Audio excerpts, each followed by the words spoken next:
महाराजा हरि सिंह द्वारा जम्मू कश्मीर के भारत संघ में विलय से संबंधित अभिलेख पर 26 अक्टूबर 1947 ईस्वी को हस्ताक्षर करने के बाद राज्य की छद्मवेश में पाकिस्तानी सेना और उसके द्वारा प्रायोजित आतताई कबायलियों से रक्षा के लिए लॉर्ड माउंटबेटन की अध्यक्षता में दिल्ली में एक बैठक हुई थी।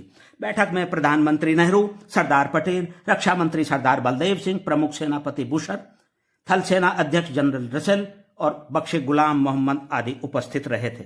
बैठक में अधीरता, चिंता, निराशा और विवशता का वातावरण था, लेकिन वहां जीवंत मूर्ति बनकर बैठे सरदार पटेल ने अंततः निर्णायक भूमिका का निर्वहन करते हुए वातावरण को अपने स्पष्ट और रणनीतिपूर्ण वक्तव्य से एकदम बदल दिया था। विशेष रूप से सभा में उपस्थित सेनापतियों को संबोधित करते हुए सरदार पटेल ने कहा था, सेनापतियों सुन लीजिए, किसी भी मूल्य पर कश्मीर की रक्षा करनी होगी, भले ही उसका कुछ भी परिणाम हो। आपको यह कार्य करना होगा और सरकार आपको हर प्रकार की सहायता देगी। यह कार्य होना ही चाहिए, होना ही चाहिए और होना ही चाहिए। आप लोग जो कुछ भी करना चाहें करें, परंतु हर दशा में करें। सरदार साहब की बात सुनकर सेनापति हड़बड़ाहट में आ गए। सरदार पटेल ने उन्हें आगे कुछ भी कहने का अवसर नहीं दिया। वे चुपचाप अपनी कुर्सी से उठे और बोले, कल प्रातःकाल में सैनिकों और युद्ध सामग्री को विमानों से ले जाने की व्यवस्था तैयार रहेगी।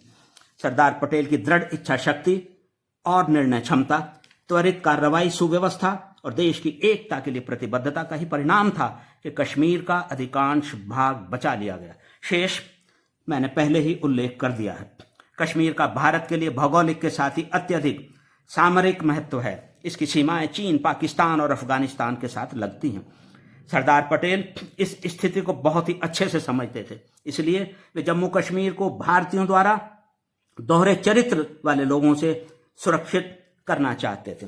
वे यह भी चाहते थे कि सेवानिवृत्त सैनिकों और अधिकारियों को क्षेत्र में बसाया जाए, वहां सड़क व्यवस्था, संचार आदि को विकसित किया जाए, सुरक्षा व्यवस्था अति सुदृढ़ की जाए। साथ ही विभाजन के बाद पाकिस्तान से भारत आने वाले लोगों, विशेषकर वीर पंजाबियों को भी वहां भूमि प्रदान करने के साथ ही हर प्रकार की सुविधा देकर बसाया जाए। उनके पुरुषार्थ द्वारा विकास को उच्च स्तर पर ले जाया जाए। वे कश्मीर के विषय को संयुक्त राष्ट्र संघ में भी ले जाने के विरुद्ध थे।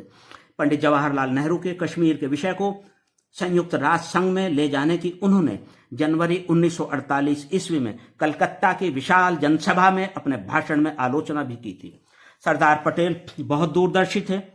सीमावर्ती क्षेत्रों, विशेषकर उत्तर पूर्वी भारत में सुरक्षा की सुनिश्चितता के दृष्टिकोण से 7 नवंबर 1950 ईस्वी को उनके द्वारा पंडित नेहरू को लिखा गया विस्तृत और ऐतिहासिक पत्र उनकी दूरदर्शिता का आज भी दर्पण है। राष्ट्रीय सुरक्षा के प्रति उनकी प्रतिबद्धता का परिचायक है। अपने पत्र के माध्यम से उन्होंने उत्तर पूर्वी भारत में पूर्णतः सचेत रहने के लिए कहा था।